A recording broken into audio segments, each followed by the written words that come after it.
What's up, YouTube? Welcome back to my channel. I'm Steph, growing in Zone 6B. If you are here for the first time, welcome for the first time. If you are a returning viewer, welcome back.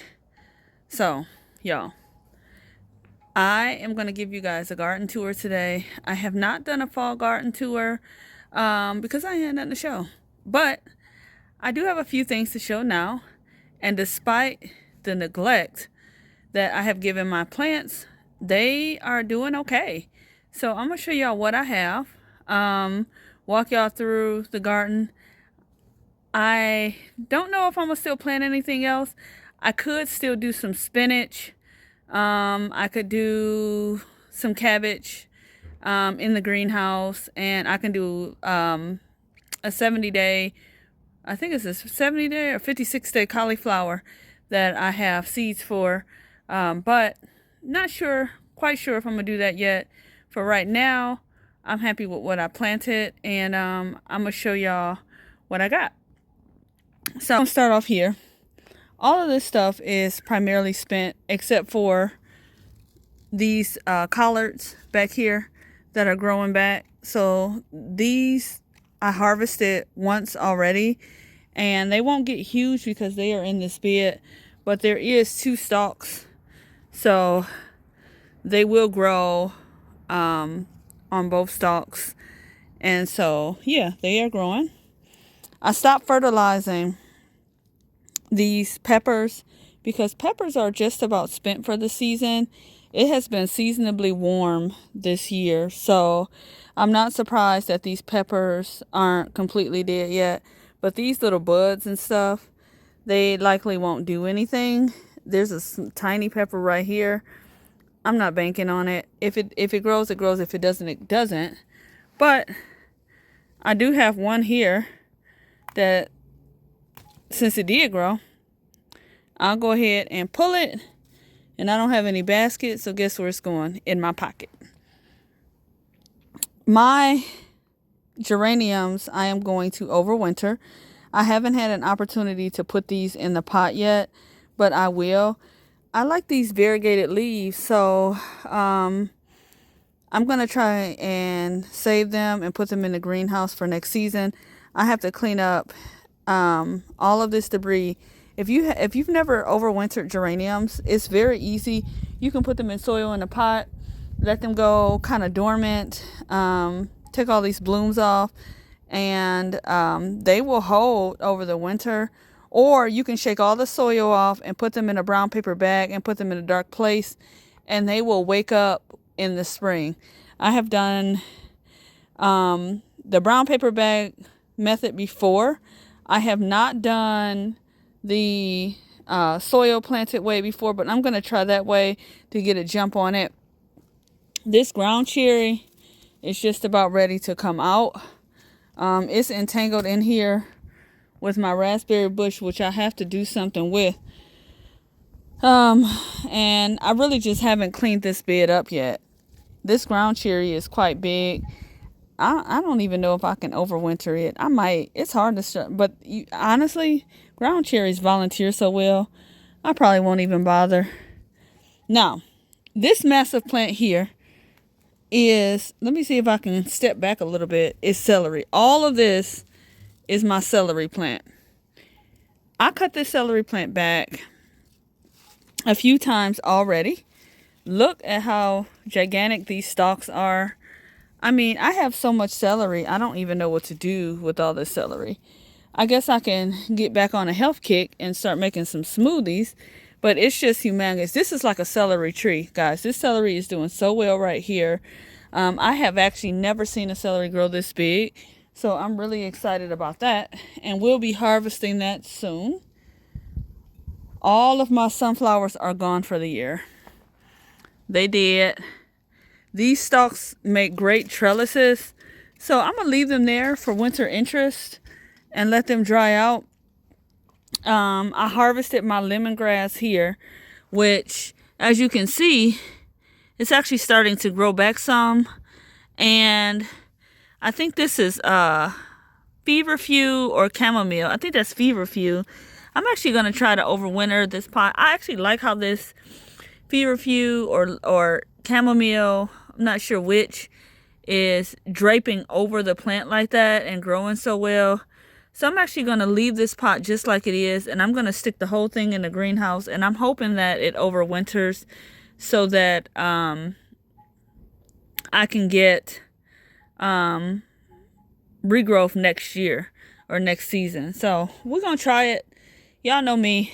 Try it anyway. If it don't work, it don't work. I haven't done anything with these strawberry plants yet. They still here, y'all. And they still out of control. I haven't done anything with them yet. I need to do something with them. But, hey, I just haven't. I ain't gotten to it. What I did do, though, is notice I got some volunteer red mustards coming in here. I got a plant right there and a plant right there, which I thought was kind of cute, considering I didn't plant those. And here's some tiny plants coming up here. I'm curious to see what they'll do, how big they're going to get. They came from the seeds that dropped. And that just goes to show you that, you know, when it comes to plants, they want to grow. They want to do their thing. And so I'm going to go ahead and let them. I still have some tomatoes here coming in. I don't know if they'll mature.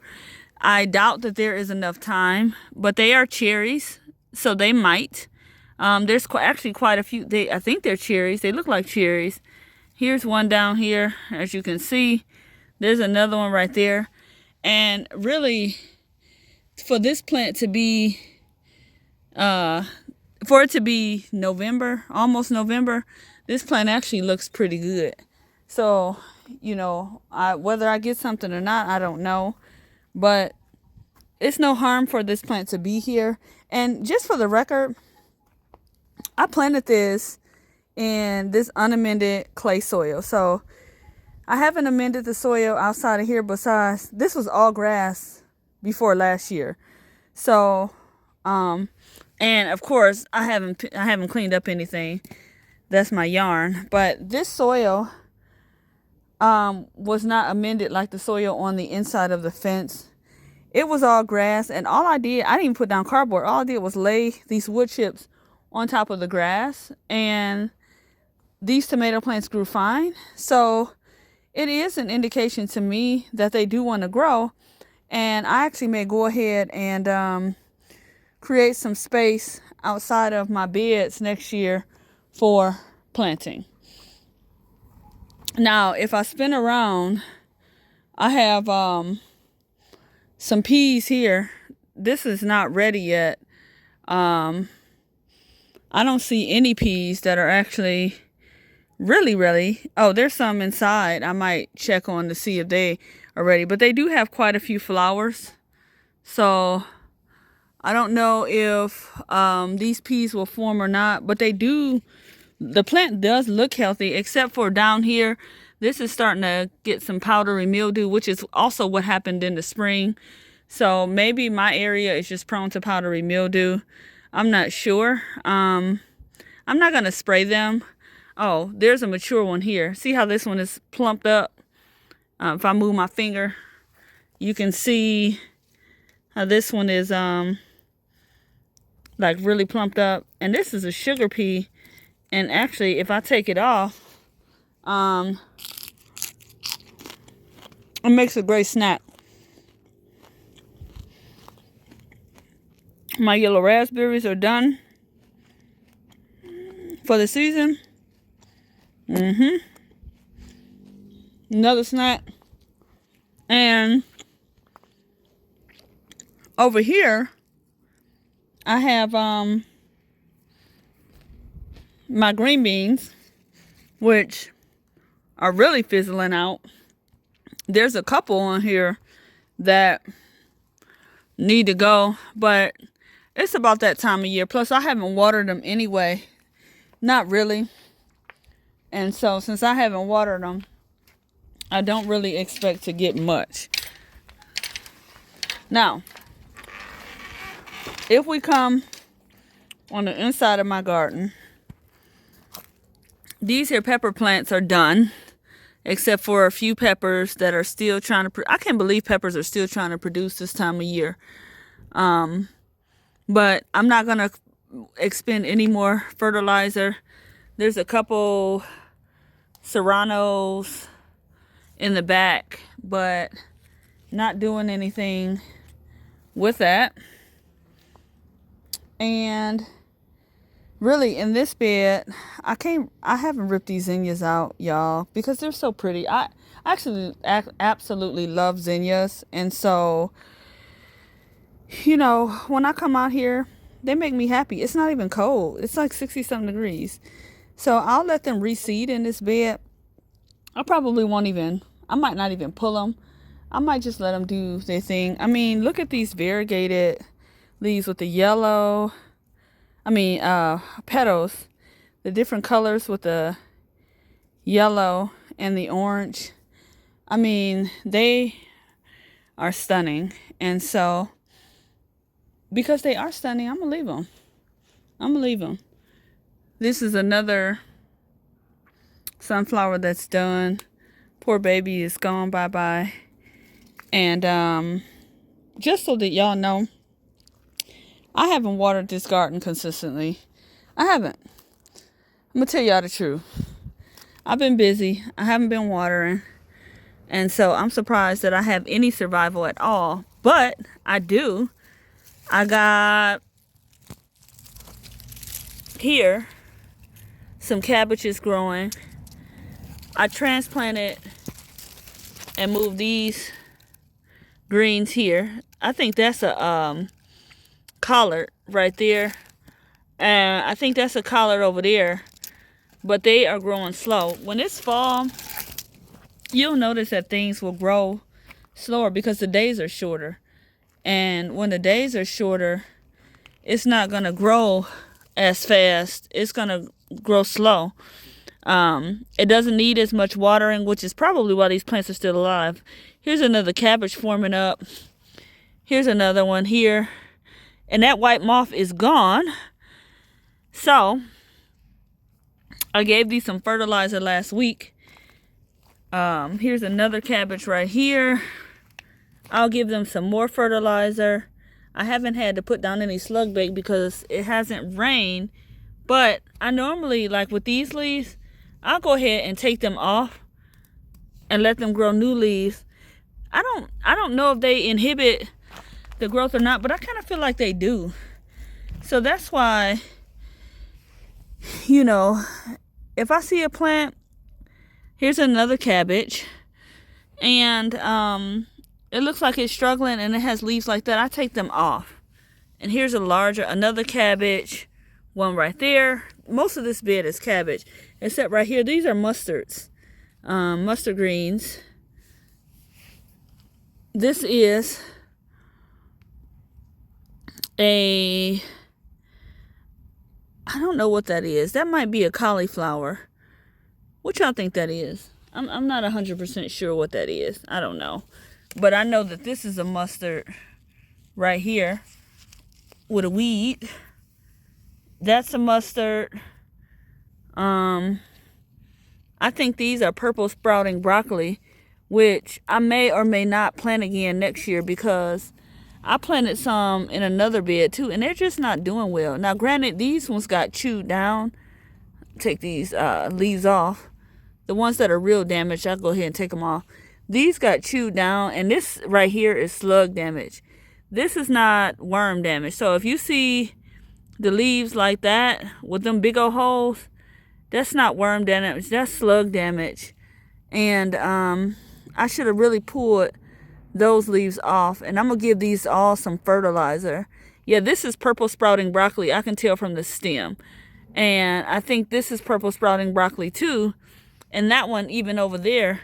But they're not doing much. So I don't know if it's my climate or if it's just the neglect or the season or what. But they're not doing much. Now, over here, I have red acre cabbage right here. I don't know what this tiny thing is. I doubt if it even survives. We'll see. This right here, I don't know what that is, but I know that's a red acre. And that's a purple sprouting. And these are cabbages. That's one. That's a cabbage. This is, I believe, a broccoli or cauliflower. And same with 1, 2, 3, 4 right there. So those are doing okay. All of my mint is doing well. I'm going to cut it back again so that I get some more mint. And this celery that's tucked in back here, I don't know if I'm going to pull it or I'm going to leave it, but I'm going to do something with it. Cut it back maybe. Maybe it'll regrow. Who knows? And then I cut all of this back. This is what you call it? Bee balm. This bee balm, I think this bee balm wants to be in the ground though. This is his 2nd or 3rd year in this pot. And I really think that bee balm is too vigorous to be in a pot. I mean, it grows and it survives, but it doesn't do well. I have some in the ground in another area, and if it does better than what's in this pot, I'm going to take this out of this pot because I have something else I can put in this size container. All of my greens are doing well. These are the ones that had powdery mildew. And for the most part, the powdery mildew is gone. All except a few. So, I watered these before I did this garden tour. I didn't want to look so out of whack, y'all. So I did. I watered it before I turned this camera on. At least let me try to act right. And since I've watered it, obviously it's wet, but some of these, like this one, has a little powdery mildew right here, but it's not bad. I don't even know if you guys can see that, but it's there. It's just on the tip. And this one on the tip right there, but the rest look okay. But here is another example of this purple cauliflower. This purple sprouting broccoli, and it just doesn't look like it's gonna do anything. And here's a random carrot. Who knows? Let's pull it and see. Oh, it look all right. I'll take that in the house, I guess. It actually looks pretty straight. So since I know I can put some carrots in there in the ground like that and they don't have to be in a pot, then I'll go ahead and take them. Now over here, I do still have carrots growing. These are shorter carrot varieties. If you don't have a lot of space, this I think these are the Chantilly carrots. They will do good in a small container.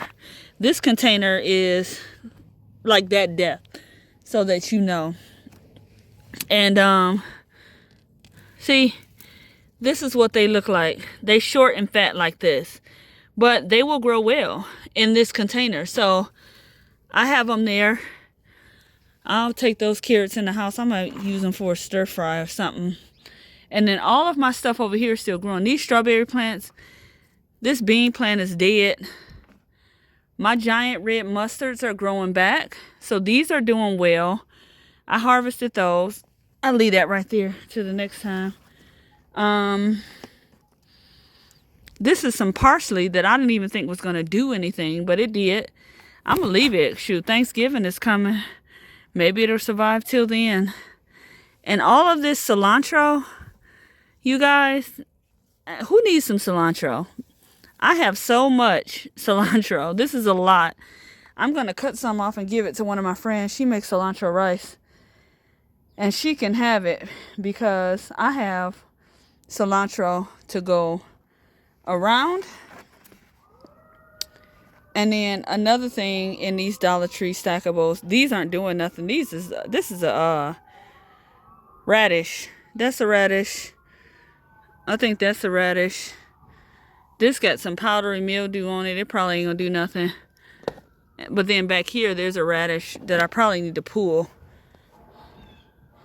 And this mustard green actually looks really good right there. I've been harvesting off of those too. I had to move that bucket. And all of these are looking good. I use this one to make a salad. And all of these mustards are growing back. They really are. So they are looking good. Growing fine. This will forever be my greens area. And all of these greens, even the dragon tongues, the giant reds. I even have some lettuce down here that's trying to grow.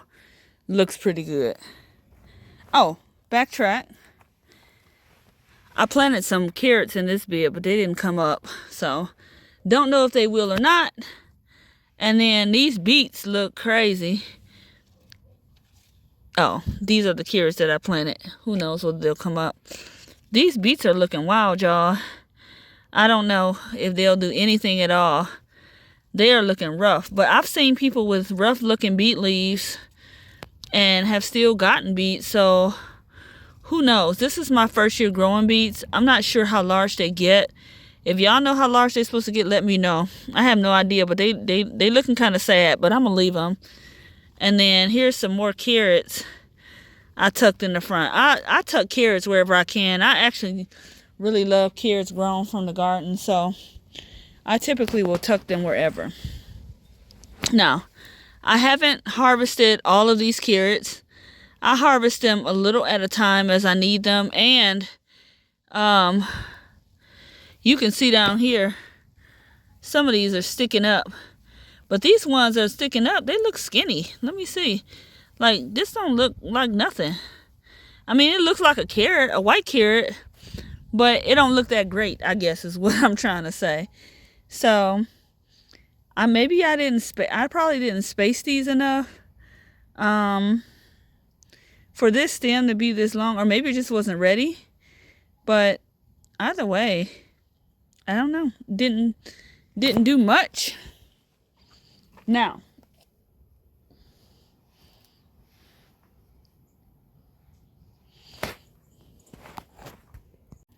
so I've been getting to this area, that area over there a little bit at a time, and I'll talk to you guys about that in a minute. But I don't know if you guys remember this plant getting chewed all the way down. You can see right here where it got chewed down, but it grew all the way back. So, and in fact, it grew back and it has one main stem here. If you can see that, can y'all see that? One main stem, and it has right here several side stems here. So one right here, and then a couple over here. So, you know, even though this plant got chewed down, don't give up hope.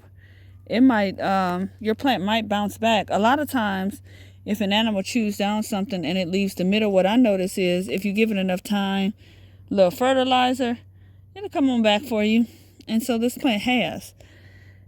Now, I don't remember what it is or what it was, but it has come back. So, in addition to that, I have this small broccoli head right here. And I'm not sure if it's going to get any larger. Y'all let me know what y'all think. And I have this cabbage that I was supposed to rip out, but I never did. And look, y'all, it formed up nicely. Now, is this ready? Y'all let me know. I have no idea. I have never grown a successful cabbage before. I mean, it feels hard, I guess. I don't know. I've never grown one. Should take these dead leaves off the bottom now. Like that. These cabbage's leaves will die off at the bottom. I do know that. And I don't want that on there. So I'll go ahead and take those off. And then even with this cabbage, take this leaf off here. I don't want to attract no slugs with these bottom leaves. Like even it, look at it. It looks good too. I thought it was dead, and it's starting to head up. So y'all never know. I be like, oh, I'm gonna rip that out, and then sometimes I'm like, I'm gonna let it sit. But I'm just on the wait and see game. Now, what I will say is, I think these purple leaves is an indication that this plant probably needs some nitrogen. So I will be giving this plant some fish emulsion, because there's even some purple in here, and there's some purple in there too. So I'll give this plant some nitrogen. But all of these leaves they look edible to me. I mean, not the ones that obviously look beat up like these ones. I'm not gonna eat those. Those can go into the compost bin. But the rest of them, they look pretty good. So I'm gonna leave it. Now,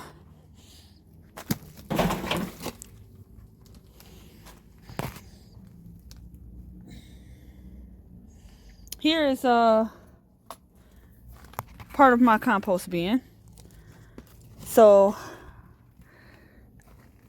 you need to drill some holes. This is a 55-gallon drum that I cut the top off of.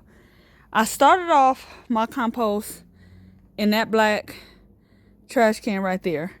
You can't see it, but this trash can does have holes in the bottom. Oh, let me turn this right. This does have holes in the bottom. And so that's what I used originally. Since then, I upgraded to this 55-gallon drum, which I failed to drill some holes in before I put all this compost in here. But from there, black trash can, to here, to what I have today, which is my completed compost. Now, this here is, I think, a 13-gallon tote bin. This will house my compost. You'll see it has a few sticks in it. Like some of these here, I may have to filter out. I was being quick with it. I normally go ahead and sift it out better. I may sift it again. But this is completed, and it has a couple eggshells too, which won't hurt anything. But that's my completed compost bin. So y'all make y'all compost. I started this journey with composting 3 years ago, and compost actually, it makes compost faster than what you think it does. And I think I'm going to use this here trash can to store this extra soil, because I have a small space and I don't have anywhere to put it right now. So, and then this here water jug, this is the other 55-gallon drum that I have. I'm going to put it over on the other side of my greenhouse so that I can have a rain barrel. And that's what I'm going to do. Now, these peppers are still going in here. I did get one okra off of here. Probably won't get any more. But if I do, I do. If I don't, I don't. But the peppers are still doing good. See, there's still some in here. There's some here. And they are still growing. They still green. And so, even like over here, these are growing. So I'm going to leave them because they want to grow. And I want them to grow. I'm back on it, y'all. I go in spurts. Sometimes I'll be doing all the garden stuff, and sometimes I don't do nothing at all. That's just how it is. But y'all let me know if that cabbage is ready to harvest. I know I can Google it, but I'm asking y'all. So despite my neglect, my lack of care and concern for my garden, with the weather being cooler, it hasn't dried out as much. Now, if this was the summertime, all this stuff would probably be dead. I just haven't watered as diligently as I need to. But I'm going to get back on a routine. The thing about a garden, it does require some consistency. It may survive, but it ain't going to thrive without me providing some consistency. I am grateful for what I have. I'm grateful for, you know, my plants still giving me a chance. I appreciate them while my life has been busy. And yeah, that's it. That's for fall. Maybe I'll plant something else and maybe I won't. But for right now, that's what I have going. All right, y'all. If you haven't gotten out there, get out there. At least throw some water on it. If that's all you can do, that's all you can do. Throw some water on it. You know, get out there, fertilize if that's what you need to do, and give your plants a fighting chance. Or maybe that's just me. Maybe it's just me. All right, y'all. I will talk to you guys on the next video. I've enjoyed showing you guys what I have, and bye for now.